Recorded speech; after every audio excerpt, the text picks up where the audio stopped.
हमारा काम वीडियो मिल आपको जाने अच्छा लगे दो। तो वीडियो पर को दादी लाइक कर माँ दीजिए बाहर और के हमारे चैनल मैदान पे में नए आए बहुत हो तो अच्छे प्लीज़ मेले चैनल लगे को हैं। सभी सब्सक्राइब कर बच्चे दीजिए, देखने के साथ लिए में बेल जा आइकन रहे हैं। प्रेस करके मेरा भी ऑल पे मन लगा बहुत दीजिए कर ताकि रहा हम है। जब भी वीडियो अपलोड करें शीला उसके आपके सामने पास सबसे मजबूर पहले पड़ जाती है नोटिफिकेशन आए। और वह राजा के पास जाने का फैसला कर लेती है। सुबह होते ही वह घर से निकल जाती है और मन में एक आशा लिए अपनी राह पर चलती रहती है। पैदल चलते चलते उसके पाँव के 12 बज चुके थे, क्योंकि दोपहर का समय था और सूर्य भी निकलने को था। पर फिर भी वह पीछे नहीं हटी, वह अपने रास्ते पर चलती गई। हाय रे मेरी फूटी किस्मत, मुझे बहुत जोर की पानी भी प्यास लग रही है। ऐसा कहकर शीला फिर अपने रास्ते पर चलने लगती है। आखिरकार वह राजा के महल के पास पहुंच जाती है। वो मुझे राजा साहब से मिलना है। सैनिक बहुत दयालु होते हैं, इसलिए वह अच्छे से कक्ष बता देते हैं। प्रणाम माता, आपका स्वागत है हमारे इस महल में। नहीं बेटे, मुझे प्रणाम मत करो। मैं कहाँ और तुम कहाँ, क्यों मुझे शर्मिंदा कर रही हो? क्यों माता, मुझे कैसी शर्म? मैंने तो बड़ों का आदर करना ही सीखा है। कहिए क्या काम था आपको?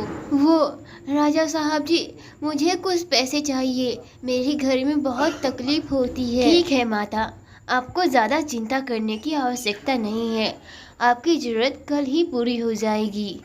ठीक है मालिक, जैसा आप सही समझे। अब मैं चलती हूँ। ऐसा कहकर शीला आगे की ओर बढ़ने लगती है और अपने गांव के लिए रवाना हो जाती है। रास्ते में काफी अंधेरा हो चुका होता है, पर वह ठहरती भी तो ठहरती कहाँ। आखिरकार वह अपने घर आ जाती है, जहाँ दूसरी तरफ उसका पोता बड़ी ही बेसब्री से उसका इंतजार कर रहा था। दादी माँ, अब कुछ नहीं लाई क्या? मुझे बहुत जोरों की भूख लग रही है। नहीं बेटे, राजा साहब ने कहा कि कल वे हमारे घर पे किसी चीज़ की कमी नहीं देंगे, सारी चीज़ों को नया कर देंगे। सुबह के 8 बज रहे थे और हर्ष अभी तक सोया हुआ ही था, क्योंकि उसे पंखे की हवा में बहुत अच्छी नींद आ रही थी। जब वह सोकर उठा तो अपनी दादी की तरफ बहुत ही हैरानी से देख रहा था। क्या हुआ हर्ष, इतनी हैरानी से मेरी तरफ क्यों देख रहे हो?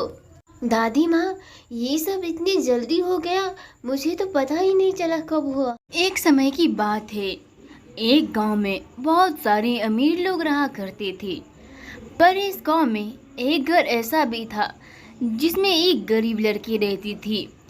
उसका इस दुनिया में कोई नहीं था, पर वह जहाँ तहाँ से पैसे जुटाकर अपना गुजारा कर रही थी। उसके घर में खाना ना होने की वजह से वह पास के नदी में जाती है। अरे, आज तो जंगल में भी कुछ खाने के लिए नहीं मिला, चलो आज पानी पीकर ही सो जाऊंगी, क्या पता कल कुछ मिल जाए, पर मुझे बहुत जोर की भूख लगी है। ऐसा कहकर वह लड़की सोचने लगती है। उसे अपनी भूख भी बर्दाश्त नहीं होती है, पर बेचारी कर भी क्या सकती थी। वह अपने पड़ोसियों से मांग मांग कर थक चुकी थी। काफ़ी रात होने की वजह से संजना भूखी ही सो जाती है, क्योंकि उसे कुछ भी खाना नहीं मिलता और कोई चारा भी नहीं था।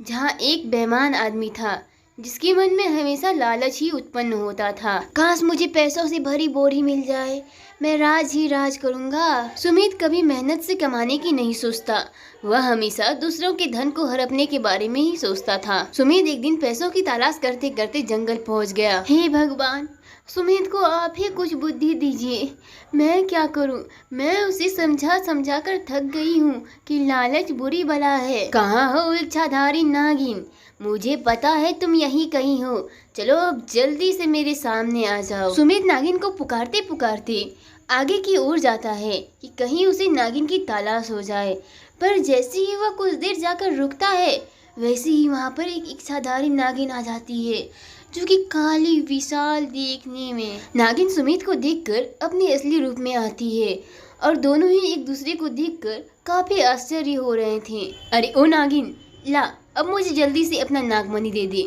देखो तुम जो भी हो, मैं नहीं जानती कि तुम कौन हो, पर मेरे पीछे मत पड़ो। हम नागिन इतनी तपस्याएं तुम्हें नागमणि देने के लिए नहीं करती हैं। अच्छा, तुझसे तुम्हें बाद में लिपटता हूँ, क्योंकि मुझे अभी तुझे हराने के लिए कुछ भी नहीं है। ऐसा कहकर सुमित वापस घर आ जाता है।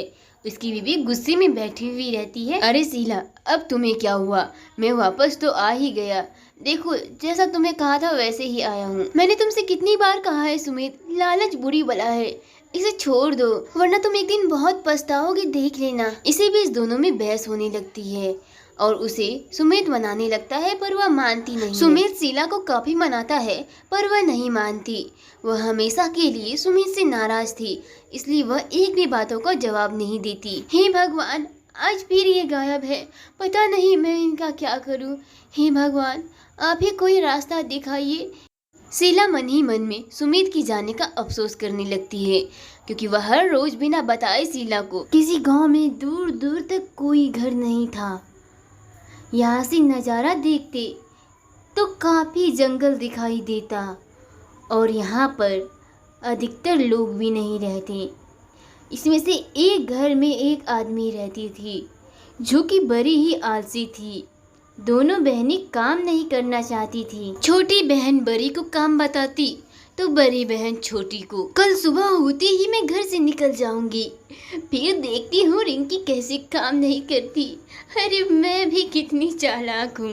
ऐसा कहकर नैना फिर नए नए बहाने खोजने लगती है, क्योंकि वह काम नहीं करना चाहती थी और नैना बस सवेरे होने का इंतजार कर रही थी। और जब सवेरा हुआ तो रिंकी भी काम करने के आजकल से नहीं उठ रही थी, क्योंकि वो भी अपनी बहन से कम नहीं थी। अरे ओ महारानी, चल अब उठ जा, मैं काम से बाहर जा रही हूँ, तब तक तुम घर की सफाई करके रखना। नैना ऐसा कहकर उसके पास खड़ी रहती है, पर उधर से कोई जवाब नहीं आता और इस पर नैना उसके जवाब का इंतजार करने लगती है। लगता है महारानी नहीं उठेंगी, मुझे क्या, मैं भी सोने जा रही हूँ, मुझे भी कोई काम नहीं करना। ऐसा कहकर नैना भी अपने कमरे में आ जाती है, पर उसे भूख के मारे नींद नहीं आ रही थी।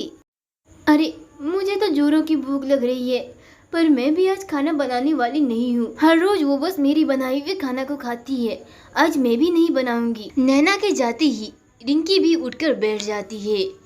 भूख तो उसे भी लग रही थी। अरे बड़ी पागल लड़की है, मेरी नकल करती है, देखो खुद तो खाना नहीं बना पाती। मैं सोई थी और महारानी मुझे ऑर्डर देकर गई, मैं तो नहीं बनाने वाली। चलो दोनों भूखे ही रह जाते हैं। एक